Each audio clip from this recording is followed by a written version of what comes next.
화를 부르는 마귀를 부르는 초청장이라는 거 저 요전에도 한번 말씀을 드린 적이 있습니다. 그런데 정말 사람이 마구니를 부르는 것과 마구니를 못 오게 하는 게 이 두 가지가 있어요.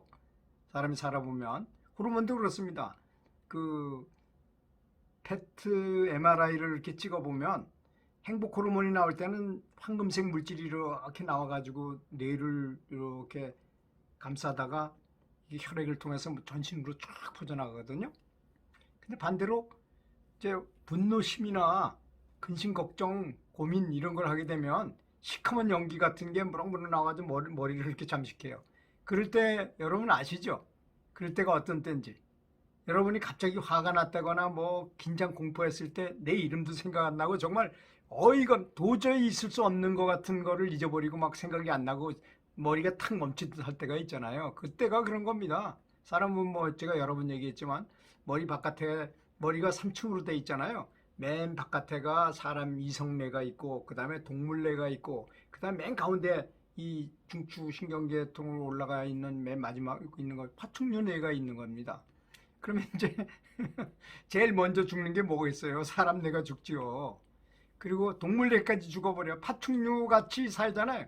파충류까지 하잖아요. 사람이 하는 거 보면 너무 화가 나면 그죠? 막 사람 죽이기도 하고 막 찔리기도 하고 별짓을 다 하잖아요. 그러니까 화를 참지 못한다는 것이 바로 마귀를 부르는 초청장입니다. 또 욕심이 모든 화를 불러요. 예를 들어서 이제 어떤 축구 선수가 이제 들어가서 축구 선수가 게임하는 것은 진짜 연구 수업하는 거와 같잖아요. 모든 사람이 다 보는 앞에서 뭔가를 해가지고 저 사람의 능력이 어떤지 관중들은 다 평가하잖아요. 코치 감독은 물론이고 전문 스카우터가 와 있다래도 그 사람도 보고 저 친구는 드리블이 어떻고 뭐 슈팅은 어떻고 뭐 다 체크하고 있을 거 아닙니까? 그런 데서 어떤 생각이 들겠어요? 잘해야 되겠다는 생각이 들겠죠. 이게 문제인 거예요, 이게. 잘해야 되겠다고 생각하는 순간 마구니가 탁 침투를 되면 마구니라는 게 뭐 뿔 달린 이런 것이 아니고 아까 말한 것처럼 호르몬인 것입니다. 시커먼 연기 같은 호르몬이 분비돼 가지고 내 뇌를 마비시켜버려. 이성뇌를 마비시켜버리니까 동물뇌하고 파충류 뇌만 가지고 축구를 하다 보니까 그냥 오면 그냥 수비가 발을 들이댔는데도 그냥 때려버려요. 그리고 어이없이 날아가고 스카우트가 올 때 야, 저 친구 센스가 되게 없구나 이렇게 느끼게 한다는 것이죠.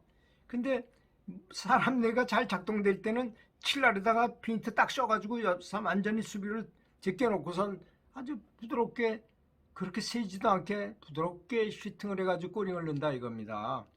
이런 게 바로 이 사람 뇌의 구조에 따른 거예요. 그게 그렇게만 한 것이 아니고 다른 것도 마찬가지입니다. 다른 모든 생활에서도 그래요. 그래서 항상 기뻐하고 항상 감사하라고 그러는 겁니다. 착하게 살아라. 부처님도 말씀하셨죠. 자비희사 무량심을 닦아라. 여러분 무량심을 너무 우습게 생각하면 안 됩니다. 무량심이 뭡니까? 아무리 써도 점점 더 커지기만 하는 게 무량심이잖아요. 쉽게 말하면 세상의 모든 물질들은 쓰면은 없어지게 돼 있어요. 그런데 감사하는 마음, 사랑하는 마음 같은 이런 사무량심, 뭐 사무량심이라 했지만 다른 걸로 표현해도 되겠죠. 현대어로 옛날에 부처님 말씀이니까 사랑하는 마음과 자비, 남을 불쌍하게 여기는 마음과 또 나와 남들을 다 기쁘게 하려는 그런 정신과 그 다음에 모든 것을 평등하게 공정하게 보는 것 이런 마음을 그런 마음을 닦으라 그러셨잖아요. 그걸 뭐 감사함이라고 표현해도 저는 감사함이라고 표현하는 게 여지껏 계속 사랑하는 마음 이런 마음을 계속 자비심 이런 걸 연구하다 보니까 그걸 그냥 하나로 물론 저는 많은 공부를 했죠 거기 대해서. 그래서 감사함으로 아주 통일을 했어요. 그러니까 편하더라고요.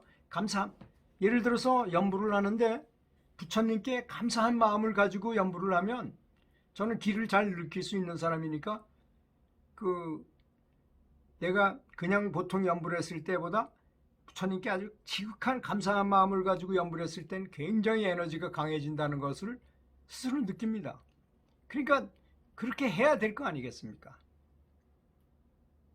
사실 욕심에는 그 종류도 참 다양하잖아요. 손꼽아 일일이 셀 수조차 없을 정도로 많은 거 아니겠습니까? 욕심이라는 것이, 사람 욕심은 진짜 한도 끝도 없어요. 그런데 그런 욕심이 생기는 임에도 불구하고 나는 마음을 싹 돌려가지고 감사한 마음으로 축구선수가 나가서 내가 그래도 이렇게까지 뽑혀가지고 센터포인트로 나가가지고 이렇게 게임을 뛸 수 있다는 것만 해도 참 감사한 것이다.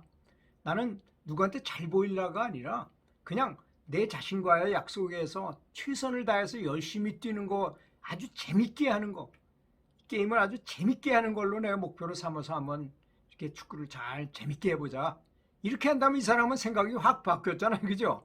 아까 시커먼 연기에서 그 시커먼 연기 같은 그 호르몬하고요, 이 황금색 물질인 호르몬을 동시에 같이 뇌 속에 있을 수가 없어요. 서로 왼수지간이 물과 불과 같아서 이게 하나 점령해버리면 이거는 물러나요. 이게 점령하면 이게 물러나야 됩니다. 그러니까 이걸 집어넣으세요. 황금색 물질이 되도록. 그래서 항상 기뻐하고 감사해라는 말이 그런 뜻입니다. 상대방을 감사하지 않는 거야 자기 마음이지만 엄청난 손해를 보게 된다는 것이죠. 그래서 탐욕은 화와 마귀를 부르게 되고, 참고 인내하고 즐겁게 생각하고 감사하게 생각하고 자비심을 내고 남을 불쌍히 여기고 공평하게 보고 이런 마음은 결국 행복을 가져다 준다는 결론이 아니겠습니까, 여러분? 부디 감사하며 행복하게 사시기 바라겠습니다. 감사합니다. 그래서 그건 우연히 있는 그런 말씀이 아니고요. 저는 이제 중국 기공을 배웠는데 거기에도 그런 진리가 나옵니다. 물론 낮은 차원에서 그런 걸 가르치지는 않고요. 몇백만 원씩 들여서 이제 다음 높은 층차에 공부를 하게 되면 그런 방법을 가르쳐 줍니다. 뭐냐? 이 나타나는 증상을 말하는 건데요. 뭐 아까 얘기한 빛과 소리와 뭐 이런 거에 광성전능입니다. 광, 빛, 성, 소리, 전기 자극 같은 거, 기의 능력 이런 걸 말하는 거거든요. 그러니까 이게 굉장히 강한 진동이 오게 돼 있는 겁니다. 뭐 깨달은 공부 열심히 해가지고 높은 경지에 올라가신 분들은 누구나 그거 뭐 말할 필요도 없을 정도로 많이 느끼는 것이죠. 그래서 제가 제일 존중하는 그 아루나찰라 산에 있던 스리라마나 마하라시의 말씀을 들어보면 제자가 질문을 했어요. 어떻게 스승께서는 그 아주 높이 깨달은 스승이라고 그러시는데 가끔씩 하다 몸을 이렇게 움찔움찔 하시느냐 이거야. 그렇게 물어보니까 이 스리라마나 마하라시께서 말씀하시기를, 어이 여보게, 나한테로 우주에 있는 모든 에너지가 내 몸을 관통해서 늘 흘러다니는데 어떻게 몸을 떨지 않을 수가 있겠는가 하고 반문을 하더라는 겁니다. 그거는 뭐 아주 기본적인 상식적인 문제에 들어갑니다. 물론 아무리 공부를 해도 이런 기감을 못 느끼는 사람도 있어요. 그걸 지둔형이라고 말합니다. 한 10% 정도 되고요. 극민감형이라는 사람도 한 10% 정도 된다고 그러는데 실제로 그 사람은 그렇게 많지 않더라고요. 왜 그러냐면 세상이 너무 이렇게 뭐 의식을 뺏어가는 게 너무 많잖아요. 여러 가지 면에서. 그러다 보니까 어떤 스승을 한번 딱 보기만 해도 바로 깨달음을 얻는 사람.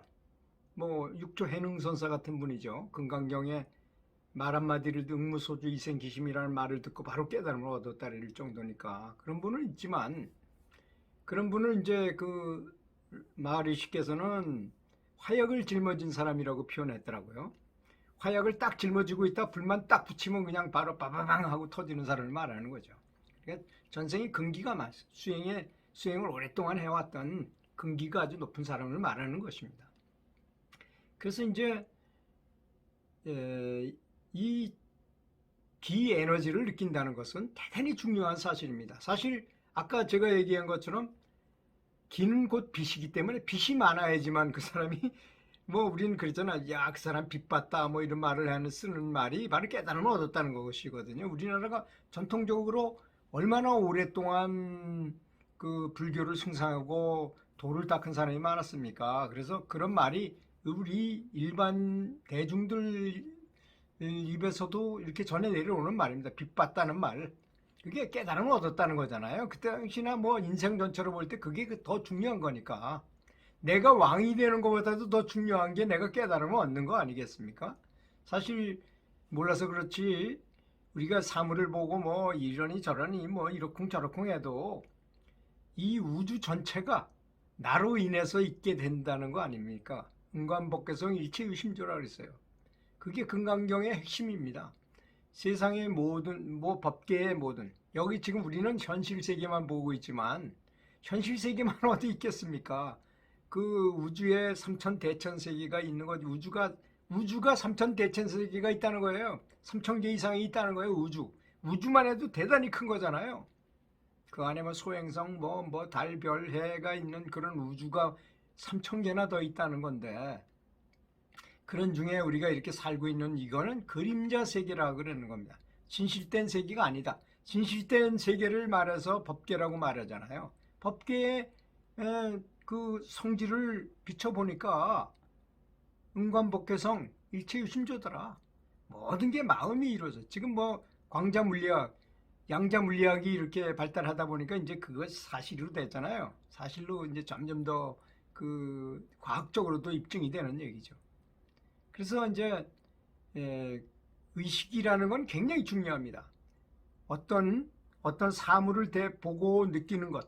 사실 저는 명상을 오랫동안 해왔지만 명상을 했는데 아무 의심 없이 생각 없이 어떤 공부 없이 개념에 대한 공부를 계속하면서 명상하고 치열하게 명상을 해야지 그냥 의식만 집중하고 이 연불만 잘한다고 되는 것은 절대 아니라는 것을 깨우쳤어요. 그래서 다른 선지식의 말씀을 많이 듣고 부처님의 말씀도 듣고 예수님의 말씀도 많이 보고 또 스승께서 하신 말씀을 아주 잘 이해해야만 또 이런 착각을 할 수가 있어요. 내가 스승한테 말씀을 많이 들어서 불교 경전을 많이 보면 그게 내 건 줄 착각하게 된다는 겁니다. 그게 가장 큰 문제점이에요. 수행자에게 있어서는. 그래서 들은 얘기 때문에 누구한테 얘기해 줄 때는 내가 아는 양 이렇게 얘기합니다. 근데 그건 부처님 거고 이건 스승님의 거지 내 게 아니거든요. 내가 깨우친 게 아닐 때 이거는 다 소용없는 것입니다. 그건 앵무새에 불과해. 그 남의 말을 전하는 거 그거 해서 뭐합니까? 그걸 많이 퍼날른다 그래서 뭐가 좋을 게 예를 들어서 내가 카페를 운영하는데 카페 다른 사람들의 글을 스크랩해가지고 계속 갖다 붙여놓기만 하는 거를 했다. 그럼 하나의 도서관 지기밖에 안 되는 겁니다. 그 사람이 무슨 지혜가 있어? 아무리 틀리고 별 볼일 없는 시행착오의 글이라 하더라도 내 손으로 내 의지를 그대로 피력해야만 사는 사람의 심금을 울릴 수 있고 그런 거 아니겠습니까? 내가 체험을 하고 또 다른 사람이 나한테 어떤 도움을 줬다. 그 사람이 나한테 내가 얻은 게 굉장히 컸다. 그러면 감사하게 생각하는 건 자기 자유예요. 그 예수님도 아주 통탄에 맞이하는 일이 있었죠. 문둥병이 걸린 사람들이 진짜 최악의 병이잖아요. 인간의 삶 중에서. 그 사람들을 10명이나 고쳐줬는데 고맙다고 한 사람은 딱 한 명밖에 없다 그러면서 그 사람을 굉장히 칭찬한 그런 성경 구절이 나와요. 사람이 감사할 줄 모르는 거예요. 그런데 그건 괜찮습니다. 그 감사하거나 말거나 그거는 그 사람은 감사하지 않으면 그 범천망이라 해서 하늘에는 다 그물처럼 빠져나갈 구멍이 없게 다 돼 있는데 감사할 줄 모르는 사람은 내가 처벌하지 않아도 하늘에서 다 알아서 처벌이 된다는 거잖아요. 그래서 아라한테 저 사람이 아라한인데 그 얘기 아시죠? 아주 너무나 많이 알려진 얘기죠. 어떤 노인네 아라한이 경전을 읽고 있는데 목소리가 너무너무 안 좋은 거야. 이제 늙어서 그릉그릉 하면서 경전을 읽는 소리를 듣고 젊은 삼이승이 어린 승이 지나가다가 하면서 흉을 봤어요. 그러니까 그 아란인 그 스님이 큰일 났거든요. 쟤는 틀림없이 밀생을 윤회하고 뭐 큰일 날 짓을 한 거예요. 그래서 불러가지고 그 애를 굉장히 업을 정화해주고 공부하게 해가지고 그 업장을 없앴다는 말이 있을 정도잖아요.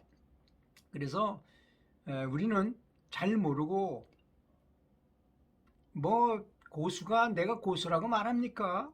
또 진보된 사람이 내가 진보됐다고 말합니까? 내가 제 눈이 열렸으면 저 사람이 하는 말을 듣고 내가 이해해서 아, 저 사람이 좀 우리보단 난 사람이다 이렇게 생각하면 되는 거고, 그분한테 말을 들었을 때 내가 진짜 진보가 일어나는구나, 정말 내가 참 의식도 굉장히, 사실은 기가 더 세지고 이거보다는요 의식이 높은 게 더 중요합니다. 왜? 깨달음은 곧 이해이기 때문입니다. 결국에 가서 이해인 것입니다. 내가 천국에 가고 안 가고 뭘 하든 간에 이해를 하느냐 못하느냐의 문제인 것입니다. 그런데 내가 도움을 받은 사람한테 감사하지 않는 거는 그 사람 자유예요. 근데 나는 굉장히 고마워한다.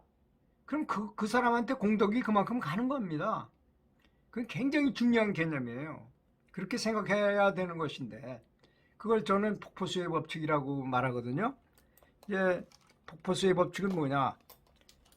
내가 남을 높게 보면 볼수록, 폭포수가 그렇잖아요. 폭포수가 높으면 높을수록 나한테 떨어지는 낙차가 아주 엄청나게 강하잖아요. 100m, 200m 다는 데서 떨어져 와요. 엄청나게 강하잖아요. 같은 물이라 하더라도. 그런 것처럼 내가 상대방이 하는 말을 되게 존중하고 굉장히 귀하게 보고 굉장히 높게 우러러보면서 예경하면서 그 말을 들었을 경우에는 나한테 떨어지는 공덕이 굉장히 많게 된다는 것을 의미하는 것입니다. 이것이 가장 수행자로서 지켜야 될 도리인 것입니다.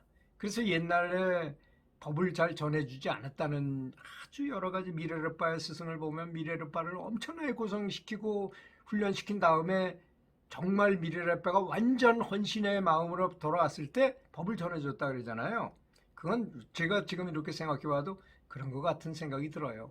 어떤 사람은 수도 없는 많은 조언을 해주고 좋은 걸 줬는데도 불구하고 나중에 배신을 딱 때리고 그냥 내가 당신한테 받은 게 뭐 있냐 이런 식으로 나가는 사람도 있을 수 있습니다. 그 일반인 학생들 중에서도 그래요. 저는 뭐 선수를 이렇게 키워서 사실 세계적인 선수를 키우려면 얼마나 그 학생을 닥달해야 되겠습니까? 뭐 전국 우승도 아니고 세계에서 1등하는 사람을 가르치겠다 했을 때 이 사람이 얼마나 폭포수가 진짜 용광로 같은 열정을 가지고 가르쳤겠습니까? 근데 걔는 중학생이야. 중학생은 어떻게 느꼈겠어요? 그게 너무 심하게 선생님이 막 달달 볶는 것 같은 느낌이 들었을 거예요. 저는 그걸 반성합니다. 그래서 이제 그 친구가 나를 그렇게 좋은 스승으로 생각은 안 하는 것 같더라고요. 그렇게 했음에도 불구하고. 그런데 그래서 이제 그 다음에 학교에 가서는 선생님일 때 학생들한테 좀 이렇게 인성교육을 많이 시켰어요. 그러니까 어떤 현상이 일어나느냐. 실력은 그만큼 못해지더라고요. 인성교육하고 그 테니스 실력하고를 같이 키우기가 어렵다는 걸 느꼈어요. 그래서 인성교육을 담당하는 사람은 따로 있고 스포츠 기술을 지도하는 사람은 따로 있어야 되겠구나 하는 걸 느꼈고, 또 사람에게 가장 중요한 것은 열정을 심어주는 겁니다. 열정을. 올인할 수 있는 마음을 심어주는 거예요. 그 사람한테. 그거는 도라 해서 다르고 스포츠라 해서 다르지 않습니다. 스승님은 늘 말씀하셨어요. 도 닦는 것은 공부하는 거 이런 거 세상이 다른 일부하고 달리 스포츠 하는 거하고 스포츠 실력이 느는 거랑 비슷하다고 말씀하셨어요. 바둑을 뛰면 급수가 다 있고 급수에 따라서 올라가고 내려가고 하는 것처럼 다 급수가 있는 겁니다. 이것도 우리가 명상 무슨 수행 이런 것도 정하지 않아서 그거 다 있잖아요. 그 아람, 수다원, 뭐 수란, 아라한까지 이렇게 그거 말고도 더 층차가 더 많다고 생각해요. 저는 확실히 있는 것입니다. 1세기, 2세기, 3세기, 4세기, 5세기가 있는 것처럼 분명히 그런 단계가 있다는 것을 인정할 줄 알아야 되고, 또 아까 제가 얘기한 것 같은 결론을 맺자면 수행은 결국은 이해력입니다. 그거를 불교에서는 근기라고 말하고 기독교에서는 지혜라고도 말하고 뭐 여러 가지 표현을 쓰고 뭐 에로스라고도 표현하고 여러 가지로 했지만, 지혜를 얻는다는 것, 이해력을 키워야 되는 거기 때문에 정말 좀 지혜가 열린 사람한테 많은 조언을 듣고 항상 그 공부를 해가지고 어떻게 생각하느냐. 사람은 생각하는 방식에 따라서 그 사람이 성공하기도 하고 실패하기도 하고 행복한 사람이 되기도 하고 불행한 사람이 되기도 하는 거잖아요. 어떻게 생각하느냐. 그래서 신구의라고 말하는 겁니다. 생각과 말과 행동, 신구의. 신구의가 다 맞아떨어져야지만 그 사람이 진정한 지도자가 되고 스승이 되고 할 수 있는 거 아니겠습니까? 긴 시간 제 말씀 들어주셔서 대단히 감사합니다.